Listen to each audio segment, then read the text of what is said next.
आपके पुरखों ने जिन अंग्रेजों की चापलूसी की थी, उन अंग्रेजों से लड़ करके हमने इस देश को आजादी दिलाई। इस बात को याद रखिएगा।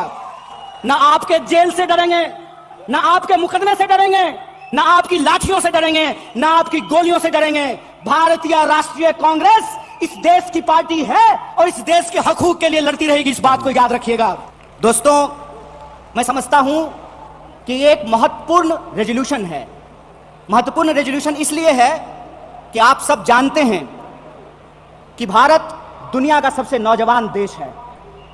दुनिया का हर 5वां नौजवान कोई ना कोई भारतीय है। ऐसे वक्त में देश की दशा क्या होगी, देश की राजनीति क्या होगी, समाज का स्वरूप क्या होगा और हमारे आने वाले भविष्य का मुस्तकबिल क्या होगा, इसको इस देश का नौजवान तय करेंगे। कांग्रेस पार्टी ने इस बदलाव को महसूस किया है, उसके लिए हम अपने वरिष्ठ नेतृत्व को बहुत बहुत धन्यवाद देना चाहते हैं।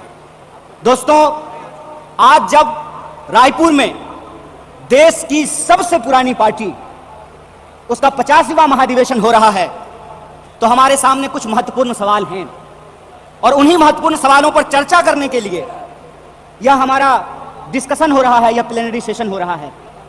और यहां मैं आपके बीच मौजूद हूं हमारे देश के इकोनॉमिक, आर्थिक और राजनीतिक रेजोल्यूशन क्या होना चाहिए उसके संबंध में कुछ बातें रखने के लिए। सबसे पहली बात तो हमको यह समझना चाहिए, देश की अर्थव्यवस्था देश के लोगों को नजरअंदाज करके नहीं चल सकती है। कोई भी ऐसी आर्थिक नीति जिसमें देश के लोगों को नजरअंदाज किया गया है, वो आर्थिक नीति देश की आर्थिक नीति नहीं हो सकती है। और आज हम जिस मोड़ पर खड़े हैं, हम देख रहे हैं कि नारा देश का लगाया जाता है, नाम देश का लिया जाता है और तिजोरियां दोस्त की भरी जाती है। ऐसी आर्थिक नीतियां आज इस देश के अंदर लाई जा रही है। मेरा एक सीधा सवाल है इस देश के हुक्मरानों से, कांग्रेस पार्टी का एक आम कार्यकर्ता होने के चलते, कि ऐसी कौन सी ऐसी नीति है कि देश गरीब हो रहा है। हमारा आर्थिक आंकड़ा हमको बताता है कि देश में सबसे ज्यादा बेरोजगारी है आज के वक्त में। कोई ऐसा सेक्टर नहीं है जहां बेरोजगारी सर चढ़ करके बोल नहीं रही है।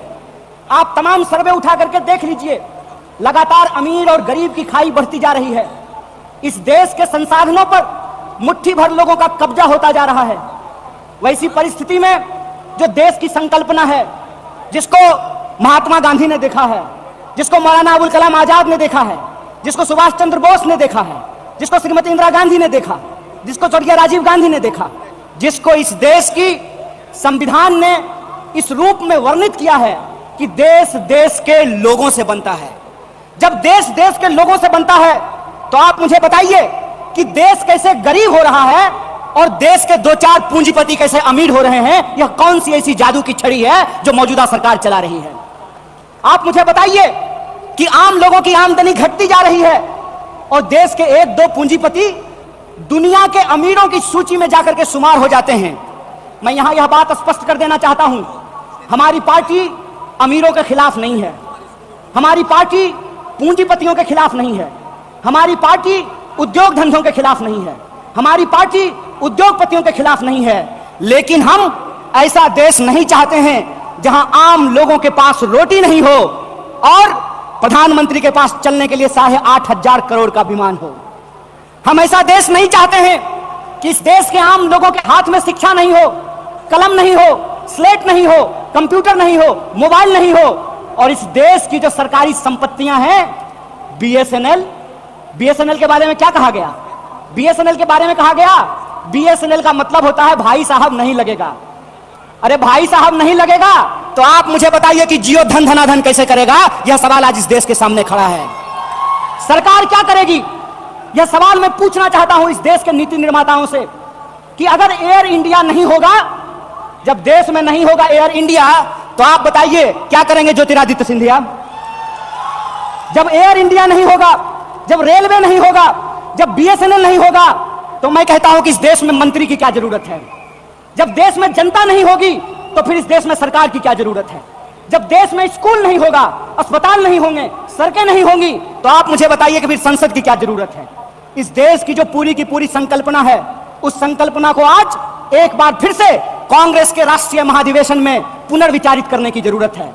देश का मतलब होता है देश में रहने वाले लोग।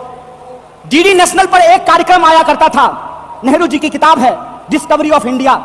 डिस्कवरी ऑफ इंडिया के एपिसोड में नेहरू जी आम लोगों से पूछते हैं कि बताइए कौन है भारत माता, किसको भारत माता कहते हैं?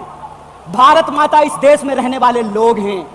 जब हम भारत माता की जय बोलते हैं तो भारत माता की जय बोलने का मतलब है इस देश के 140 करोड़ लोगों की जय। और 140 करोड़ लोगों की जय का मतलब है कि 140 करोड़ लोगों के हाथ में पढ़ाई हो, 140 करोड़ लोगों के हाथ में काम हो, 140 करोड़ लोगों के लिए रोजगार की व्यवस्था हो, 140 करोड़ लोगों के लिए इलाज की व्यवस्था हो, 140 करोड़ लोगों के लिए चलने के लिए सड़कें हो, गाड़ियां हो, रेलवे हो, हवाई जहाज हो। और आपने देखा कि देश में कुछ लोग लोकतंत्र को अपनी बपौती समझ लिए हैं। अभी जब मैं हवाई जहाज की बात कर रहा था तो मुझे दिल्ली एयरपोर्ट याद आ गया। दिल्ली एयरपोर्ट पे भारी जो है सिक्योरिटी फोर्स आई थी हमारे एक नेता को गिरफ्तार करने के लिए। तो मैं दिल्ली में बैठे हुए हुक्मरानों को इस महाधिवेशन के माध्यम से कहना चाहता हूं, आपको मालूम नहीं है भारतीय राष्ट्रीय कांग्रेस का इतिहास। आपके पुरखों ने जिन अंग्रेजों की चापलूसी की थी उन अंग्रेजों से लड़ करके हमने इस देश को आजादी दिलाई, इस बात को याद रखिएगा। ना आपके जेल से डरेंगे, ना आपके मुकदमे से डरेंगे, ना आपकी लाठियों से डरेंगे, ना आपकी गोलियों से डरेंगे। भारतीय राष्ट्रीय कांग्रेस इस देश की पार्टी है और इस देश के हकूक के लिए लड़ती रहेगी, इस बात को याद रखिएगा। और आज के समय में जो आर्थिक लूट की नीतियां चल रही हैं कि प्राइवेटाइजेशन ऑफ प्रॉफिट और सोशलाइजेशन ऑफ लॉस, फायदा होगा तो अदानी का और नुकसान होगा तो एलआईसी का, ये हम नहीं चलने देंगे, इस बात को आप याद रखिएगा। फायदा होगा तो प्रधानमंत्री जी के दोस्त का और नुकसान होगा तो इस देश के आम लोगों का पैसा जो एसबीआई में पड़ा हुआ है उसका, ये हम नहीं चलने देंगे, इस बात को याद रखिएगा। इसीलिए हमारा पॉलिटिकल और इकोनॉमिक रेजोल्यूशन ये है कि भारतीय राष्ट्रीय कांग्रेस इंडियन कॉन्स्टिट्यूशन का सेफ गार्ड है। हम इंडियन कॉन्स्टिट्यूशन के पहरेदार हैं, हम इंडियन कॉन्स्टिट्यूशन के असली चौकीदार हैं, इस बात को याद रखिएगा। और इंडियन कॉन्स्टिट्यूशन इस बात को रिजॉल्व करता है, we the people of India. और यह जो we the people of India है, इसमें इस देश में रहने वाले वो तमाम लोग, चाहे हिंदू हो, मुसलमान हो, सिख हो, ईसाई हो, जैन हो, पारसी हो, बुद्धिस्ट हो, या वैसे भी लोग जो किसी धर्म को नहीं मानते हैं, वो सब भारत के लोग हैं। और उनके हकूक के लिए, उनके अधिकार के लिए, कल्याणकारी राज्य की अवधारणा को बचाए रखने के लिए भारतीय राष्ट्रीय कांग्रेस संघर्ष करेगी। और यही जो पॉलिटिकल रेजोल्यूशन है कि हम देश के लोगों के बुनियादी सवालों के लिए, रोजी रोटी, कपड़ा, मकान, शिक्षा, स्वास्थ्य, सड़क, बिजली, पानी, और इस देश के संविधान के लिए संघर्ष करते रहेंगे। इसी आशा और उम्मीद के साथ आप तमाम सम्मानित मंच और आप तमाम प्रतिनिधियों का एक बार पुनः स्वागत करके अपनी बात को खत्म करूंगा। शुक्रिया।